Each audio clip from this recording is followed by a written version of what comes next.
Thank you, Evangelist, for pushing through. Thank you, my dear, for not growing weary. I know sometimes, just connecting us together has been a fight, but bless God, Definitely. hour is here and we are grateful.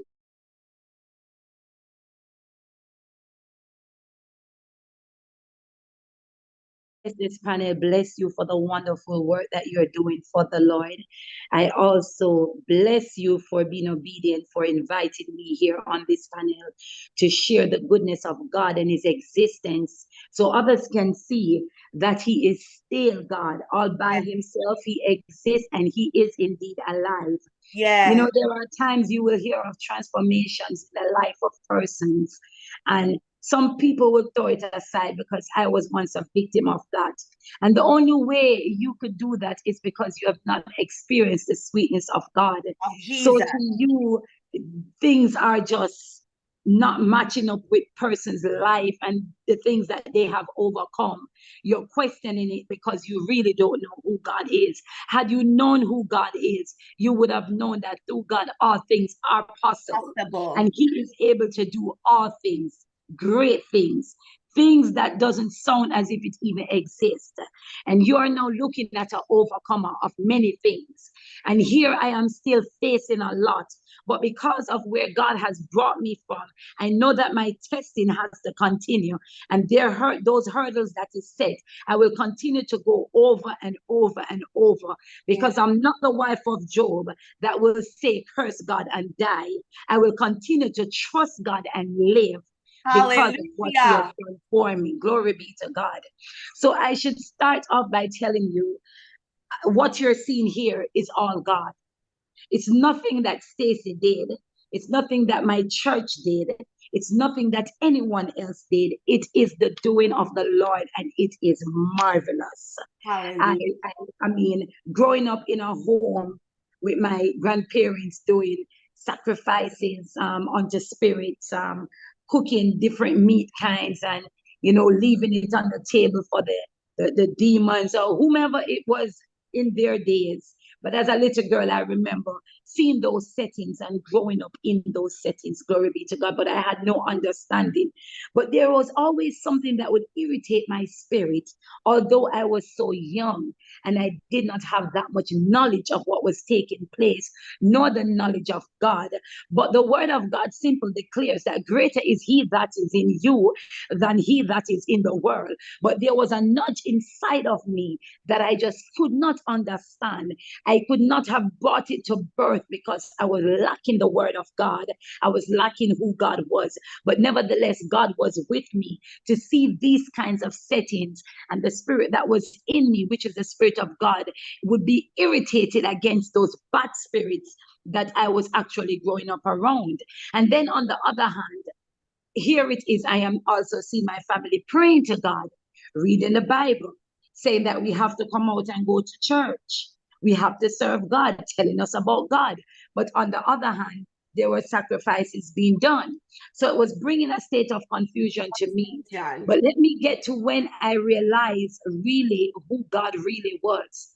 So at the age of 11, my mom came and, she decided that she wanted me because I did not know my mom. I did not know my dad. And she took me to the States in Philadelphia. And upon taking me to the States in Philadelphia, I really suffered the hands of a lot of abuse from her, because she did not take a child that she raised. She took a child that was already raised by someone else. Therefore, whatever she took up was not what she expected. But how could you have expected something better when you were never there? Right. So all you had to do was to work with what you get to see if you could make it better. In other words, I was telling you that I was a troubled child. I was up and about, a little feisty, a little mouthy, a little rough. But you took me up. You knew nothing about me. You're my mom. And these behaviors presented itself to you. I believe that unconditional love that a mom should have towards a child was to maybe the first thing say, Lord, look on my pitney. And I might pitney this, me I forgot fix her. But no, instead of that, my mother abused me verbally and physically. She should not have brought me here. I am ugly. I am not better than her other kids. I'm not more beautiful than her other kids. And then she became physical abusive with me. And I decided to run away. Remember, I'm fresh in the states of Philadelphia, so I don't know the streets. But I took that journey, ran away from her home, from her aunt's home, because that's where I was staying. And I took it to the streets. And from there on, At this time, at 11, I was 11 years of age. you ran away from home at 11 years old in a completely strange country. Strange land, yes. Yes. So I was going to a school in Philadelphia, Martin Luther King High School. So by then I had already accumulated a lot of friends. So because I ran away, I stayed at a friend guy's house. And while staying there, that's where I lost my virginity. Mm. And after losing my virginity, his mom, they were Bajans, decided that I could not stay there anymore because they did not want to get in trouble because it's been days since I have been there. But you know what was so funny? I was never reported missing. Your mom Till this never day, reported you missing. till this 43 years of my life, I was never reported missing. So when the parent decided that I couldn't stay there, I contacted my aunt who lived in Queens, New York, who invited me to come over on a Greyhound bus. When I went to stay with her, I fell ill, did not know what it was. They took me to the doctor only to find out that I was pregnant. At During my 11. Yes. So during my pregnancy, my aunt told me that I could not stay there. I had to terminate the belly or else I had to go. So I had nowhere to go. So I made a choice that was against my own will. And that was the day that the spirit of abortion entered me. That a spirit that entered me, that lingered on and lingered on and lingered until the day that I decided that I was going to accept Christ. And then I can recall even having a falling out with my aunt because, as I stated before, I was a troubled child. And she decided that I couldn't stay in the house. So I slept in the car at Queens, New York, in the same yard, in the snow, for maybe about 3 months. And whenever she will come out to go to work, I will go in and take my bath, and my cousins will give me food until my grandmom came up to Florida, and I went to Florida. So Fort Lauderdale, Florida was where I spent most of my years in the States. And I ended up being homeless again in Florida, living in the streets. Yes. This is all before you were an adult.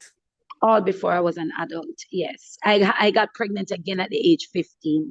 So I gave birth to my first child at the age 16. So this was before I was an adult. So I was living in the complex as if I was living in a home in the complex, when indeed the pool of that complex was really my bathroom. That's where I take my baths. And the abandoned building was where I would store my clothes, and I would change, and I would come back on the front with everyone else as if I lived there with a family member. And I did that for a number of years. I would stand on the roadside, I would beg, I will do all kind of manner of things until I got myself involved with gangs. I started stealing in stores, started stealing cars until I got pregnant. But before I even got pregnant, the Lord had sent an American lady to rescue me, who took me as her foster daughter, really fell in love with me. And whilst living in her home, I ended up getting pregnant from a notorious drug don in Miami. And he had to be maybe about 30 something years older than me, because I was just 15 years of age, and I ended up getting pregnant. And whilst I told her who it was and me seeking him out and so forth, I mean, to tell you how the enemy has been after me, everybody that she asked for him, they say, he was in prison. He went to prison during my pregnancy, but they say, Miss, you need to check out your daughter because that man is full-blown AIDS. That man is sick. So you need to check out your daughter. So I can recall her taking me to the Salvation Army. They were praying for me. And I did multiple tests up until this time. And I'm standing nothing. But like I say, those were not facts. Those were just rumors. But if it was, God allowed me to miss it at such tender age. And I gave birth to my daughter at the age of 16. So after this one, I ended up I was living in shelters with her because my foster mom, we weren't getting along, and she couldn't be bothered, and she put me out. So me and my baby, Again, you were put on the street again. yes, again. So I was put on the streets again, and I ended up living in a shelter. And me and my baby was sleeping on the floor. We had to sleep with drug addicts. We had to sleep with HIV patients. We were on the floor. And like persons would try to pass to go to the bathroom. I had to shift over with my little baby. But then we got a foster mom that came there. But the foster mom did not want me. The foster mom wanted the Wanted the baby. baby. But I told them that I wasn't giving up my baby for adoption. They would have had to take me. But after they counsel me, mommy, in here is not safe for the baby. It is best for her to just go in a foster home. You have visiting rights, etc. I decided that, okay, take the baby. I can tough it out. So I ended up letting them take my daughter, which is my first daughter. Then my foster mom that really started me off, that took me out the street, she came back and she said she will adopt that baby instead of letting the state take the baby. So I signed over the documents for adoption and allowed her to adopt my daughter, which I have a great relationship till this day. I spoke with her yesterday. She'll be 28 in August this year. And I ended up signing those papers and back in the streets again, doing my thing, getting myself involved in gangs. I caught a few murder charges, attempted murder charges, aggravated assault, aggravated battery on a law enforcement officer. And the charges just kept going from juvenile jail, straight up until I was an adult. And But I kept going. you had to survive on the street. My best time in America was being in prison and jail because I was sure about my meal. When I was on the streets, it was very hard for me because I had to be here, there, I had to go here, I had to go all over. I had to be stealing clothes from out of the store. I had to be stealing food from out the supermarket. I had to be having sex for stuff. My best time. So when I commit the crimes and get the time and come out, it was like, I don't want to be back out here. I want to go back home, which is jail. You So I was considered jail your home. Yes. So I was always, so in the juvenile detention center in Fort Lauderdale, they normally give you like 21 days. That's the longest. And then they will release you back. But I was always released to the foster homes where I was. So upon getting there, I ended up getting pregnant again, going back and forth, going back and forth. So I got pregnant again when I was 17. That's with my second child. And I got pregnant in a foster home. Fortunately, the dad was an A plus. Okay. Took good care of me, during the pregnancy. After I gave birth to the baby, the family members came around. That's my second daughter, and she's now with them.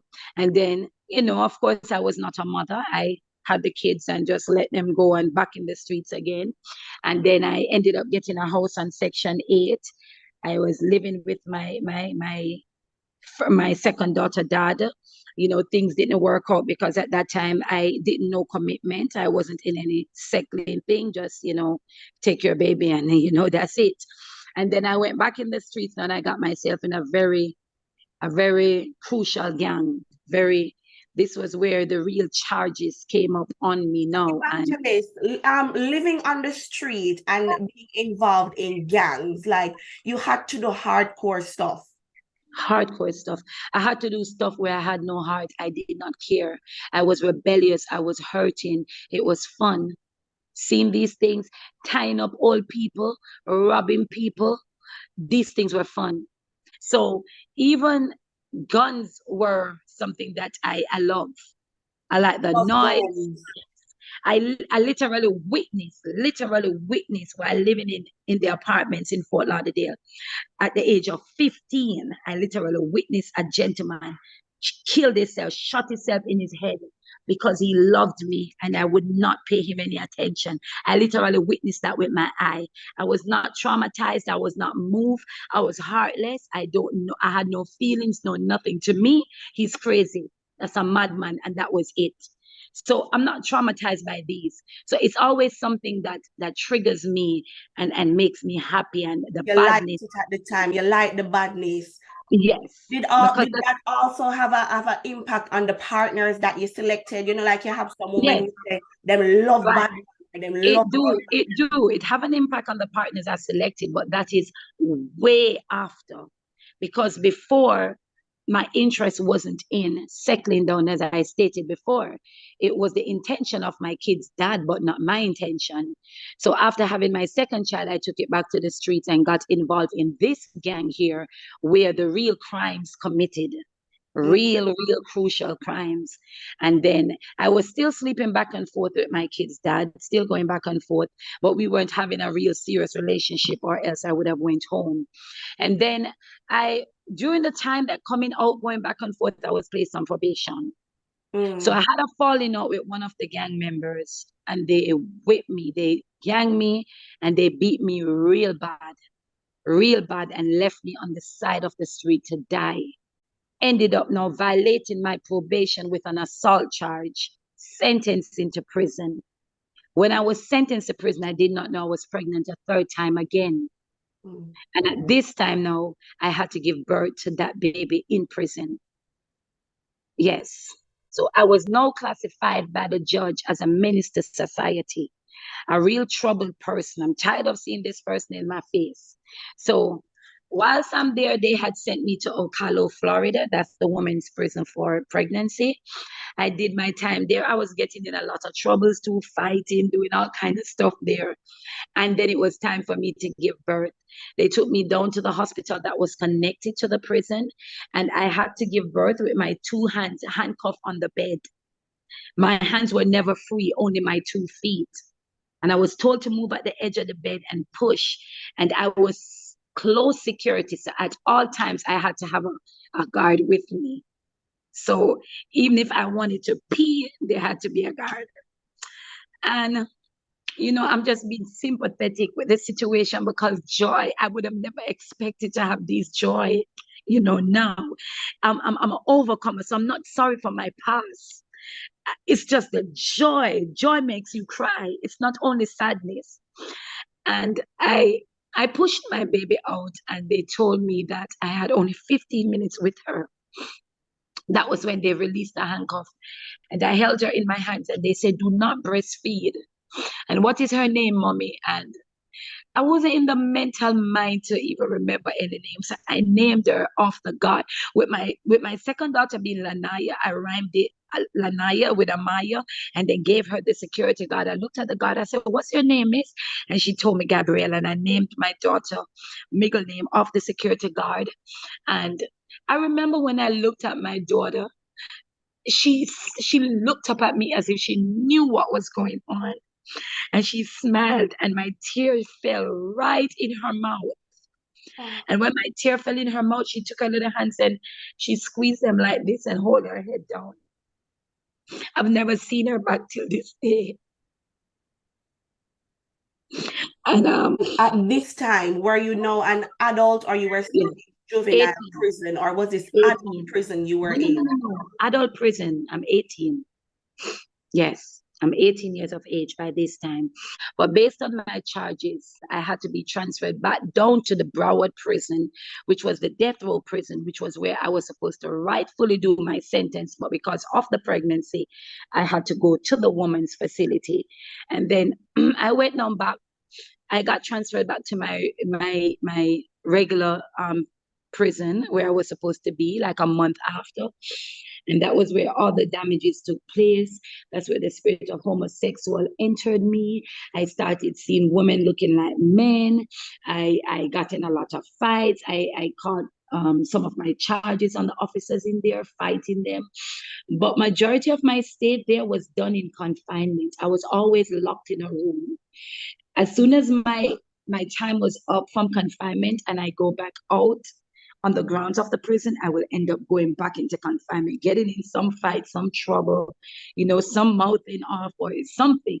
But confinement, I just wanted to be alone. But during this process, I didn't know that I was suffering from postpartum depression. So suicidal thoughts entered me, and I attempted suicide. So in the prison, you have bunk beds, top and bottom. So I remembered reading the Bible vividly, like yesterday. I read the Bible from Genesis right back to Revelation. It was like a storybook to me. I was bored. I didn't know what I was doing. But in each cell, you normally have persons come and minister to us, and we leave a Bible. So it was just fun, read my Bible. Because I went to a good school in Jamaica, Arden High School.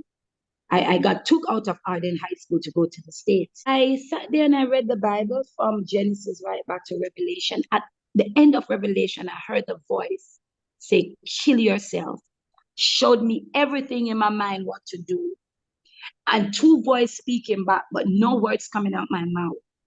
So the next voice is saying, but if I tie the sheet like that, it's not going to work. And the other voice saying, just put it and jump straight away. I followed the instruction. Went on the top bunk, tie the sheet, put it around my neck tight. I hang it up on top there. And I'm telling you, when it was time for me to jump, I heard a whistle. That's the loudest sound I've ever heard in my life. And when that whistle blew, I've never seen a light as bright. And when I looked, there was a guard. Now I'm on this compound now over how many years? I've never seen this security guard yet. It was a fat, short lady that stand at the door, parting the door like this with her two hands, with the whistle in her mouth. When reality struck as to what I was going to do, I saw a lot of guards, one coming in now, that I know now from being on the compound. And they called my name and they say, whatever they were talking amongst themselves, and they decided to put me in a suicidal cell. Suicidal cell, you have to be in there butt naked with nothing but a suicidal jacket that was metal. And the room that they put you in is real cold. So they put me into that cell, and I was there for maybe about a week. I wasn't eating, I wasn't speaking to anyone, I wasn't drinking. They put the food under, I would slide it back under. But I would just sit and think, but I don't know what I'm thinking about. And I would cry, I don't know what I'm crying about. So I can remember when the psychiatrist came to visit me and we were talking. I heard the voice say, don't answer him, don't say nothing to him. So I'm heeding to the voice not to answer. But I did not know that was the voice of the devil. Because had I had a conversation with the God, he would have seen that, she's pretty smart. But the devil shut me up to make it seem as if I'm really, really going through depression. So when I heard him say, okay, inmate, because that's how they call you, inmate and your number. Since you won't talk, I just want you to know that this is my order. And he started to call the medications, and I think you're depressed, and you will get the stick so and so days. And he started to tell me the orders that he's putting in for me. And that's when I opened my mouth and I said, no, I'm not taking that.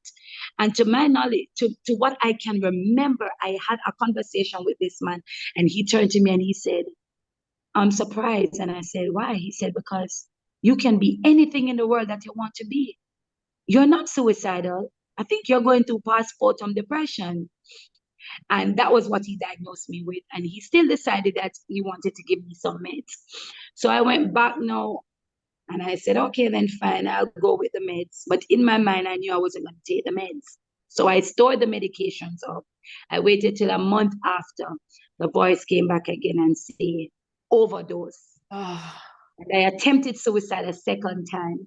This death was something that I will never, ever forget. Now, when I went in to take a bath, I had the pills. That was where I said, this is it. So I turned the shower on. I emptied all the pills in my mouth. This was a month after. And I took the pills. But as soon as I took the pills, I fell, boom, to the floor. But when I fell to the floor, I kept hearing voices. Like, when you go into a tunnel and it's getting low and low, that's how I was just barely swaying away until I was completely out.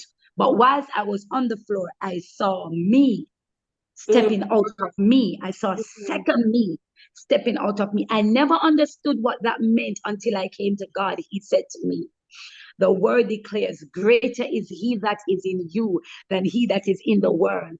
No, that is the spirit man that lives inside of me that stepped away and left my body there. Know that I know Christ. That's the meaning that I get from it. So my spirit stepped out and left my body while I was on the floor, gone. I was taken somewhere, and that's what I saw. Now, when I woke up with the guard saying, inmate L24944, and I went and jumped up and took the sheet off me, and she jumped. I was dead. I They was pronounced pronounced it dead. dead. I Yes. was in the white sheet, and she was telling the other guard, this is inmate L24944, because that's my number. And when I heard that, I jumped up. And when she jumped, she said, you're alive. You died on us in the shower. And I said, really? As if nothing happened. Now remember, I'm in the medical field now. If you overdose, they have to pump you. Nobody pumped me. They didn't pump you? No, I was not taken to the doctor. I was pronounced dead in the cell. I was covered and I was left, and she was now telling the next shift that is coming on, because it was close to the next shift when whatever happened, because we normally take baths in the evening. So the next shift would not come and open the doors to give us bath, because we was already prepared for the morning. And when I sat up in the bed, they were all shocked. So I saw persons like the guards coming and they are looking. But I was lost as to what happened till this day. As to what happened, because nobody pumped me, no nothing. But I knew I overdosed on the pill, and I knew what I saw. So anyway, I stayed there and I stayed there until they called me now for court again. And when they called me for court again, I knew I didn't get another charge, so I didn't know what it was. And they say, we found out that you're not an American citizen. And although you were awarded to the state, you're illegal in the country. So we are now ordering deportation after your sentence. And this is when this was really my first time breaking down crying. All I was worried about was my kids. Oh. Right. Not coming home, my kids. And I spoke about my kids in there, and they told me the kids would be fine. They're American citizens. Basically, to hell with me. The kids are okay, whether or not you're here, yes or no. So when it was time for me to go, I decided that I'm not ready to come out.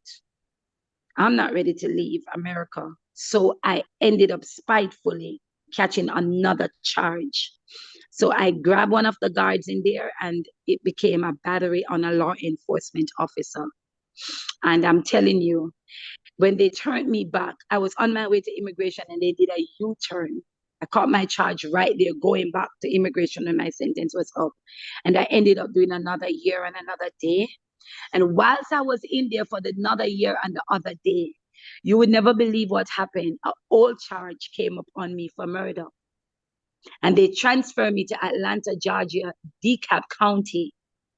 And I was pending there, read the investigation. And whilst I was pending there, read the investigation, I knew that me and my team did this, but I was not the murderer, but I played a part. I was the one that wrapped up the people and tied up the elderly persons. And whilst I was in there, we had September the 11th. The whole tunnel, everything, breakdown, everything blocked out. There was nothing that they could find on me. They shipped me back. Charges was dropped, shipped me back to Florida, finished the time that I had, ended up in immigration cell. Now I'm going to show you the plans that the devil had for me. When I was in immigration cell, persons were just going home, getting their flights, going home. And I see I'm sitting in there delaying a year, delaying nothing. So I'm asking, why is it that I'm not going home? They say that my prime minister will not accept me in the country because they're not seeing anything that I'm Jamaican. I said, are you crazy? I was born in Jamaica. And I went to start showing my vaccine.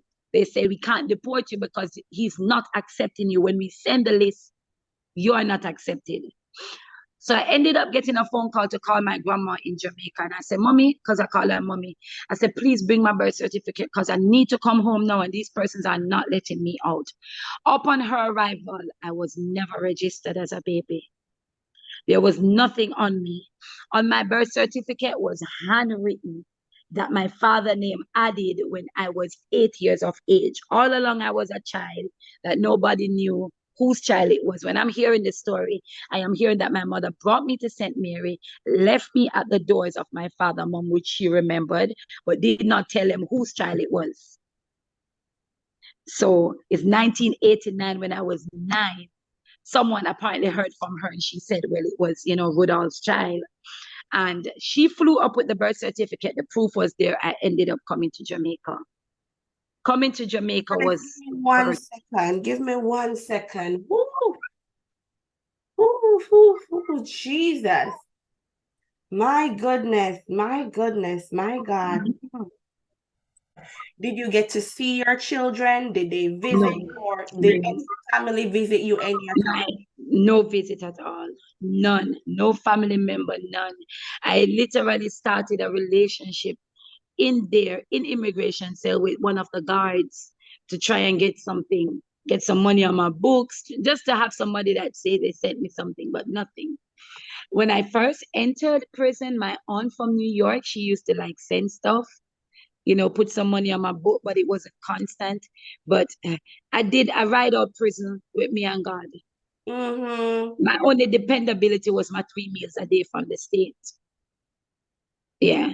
Wow. Evangelist, you said something that I want to follow up on as well. You said in prison the spirit of homosexuality entered you. Tell me Yes. more about that. What was that like? Okay.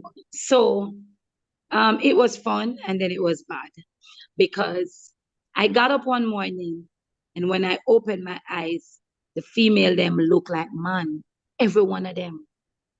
And then in my head, you can choose one, pick who you want. So I started looking around.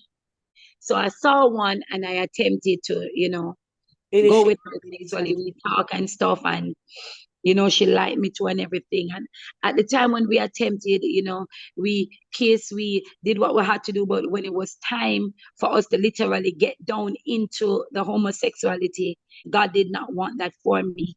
So I am there and I am getting ready now to get naked. She come on top of me now.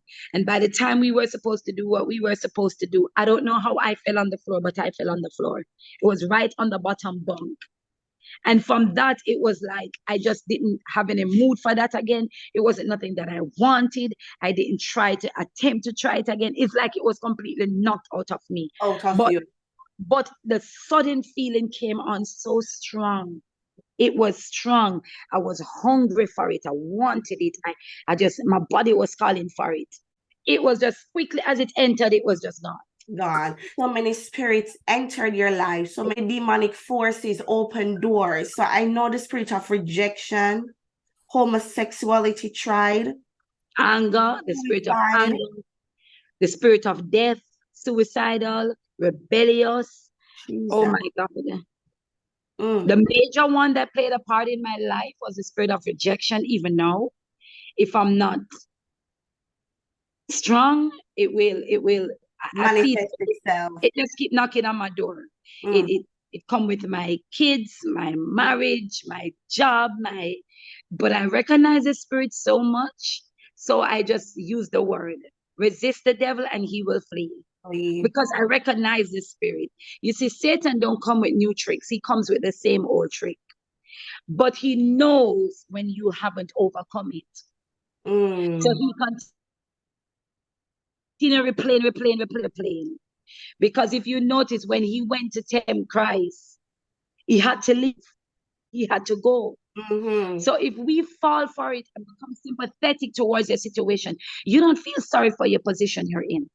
When you're sorry for the position you're in, you own it up.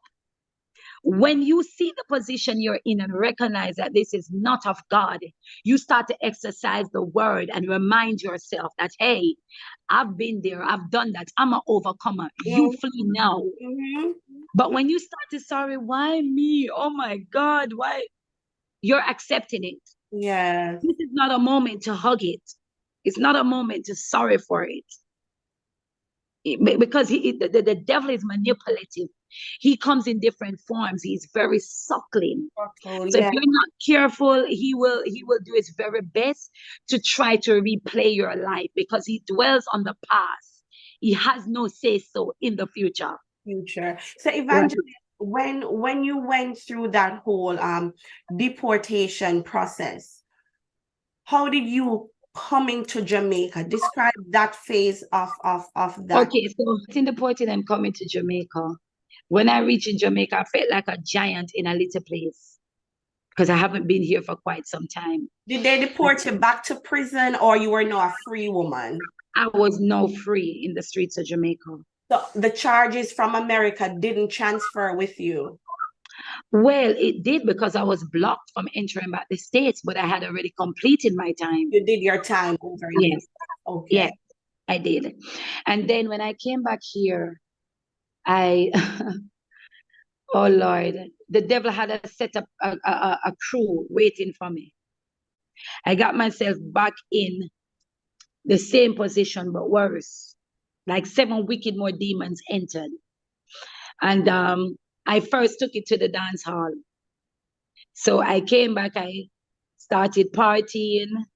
I started being in the streets, smoking marijuana. It was my thing, drinking, the attraction of the bad men, it was still there. And I got hooked up with a very popular artist, very popular, well-known, popular artist.